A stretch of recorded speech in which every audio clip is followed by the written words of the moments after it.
चलली गौरा मई गणेश पिछला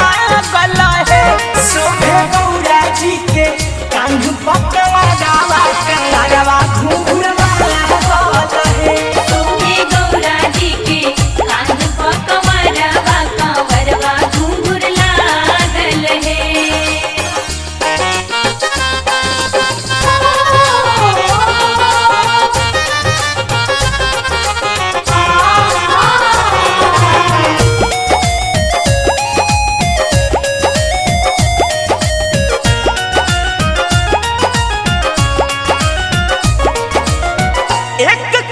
दूर जब अली कैलाश से भीजे लगल चरा बारिश के झटास से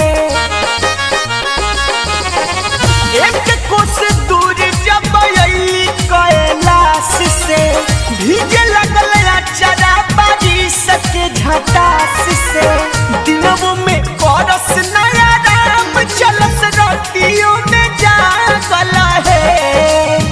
दिनों में करस नया राम चलस रातियों में जागल है शोभे गौरा जी के कांध पकड़ा हवा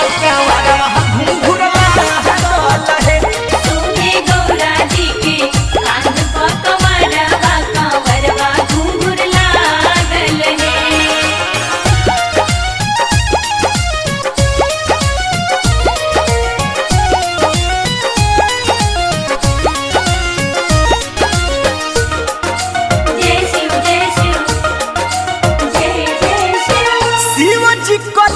स्वागत बूंद बरसा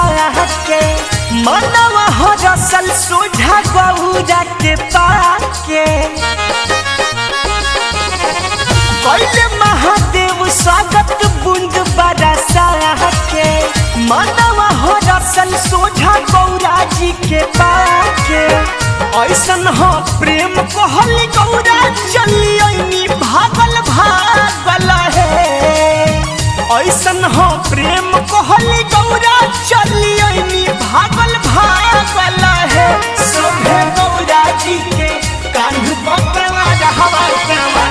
घुंघुरवा गला है शोभे गौरा जी के कांध पकड़वा कंवरवा घुंघुर लागल है। जल ढरे चलली गौरा मई गणेश पिछला गला है शोभे गौरा जी के कांध पकड़ा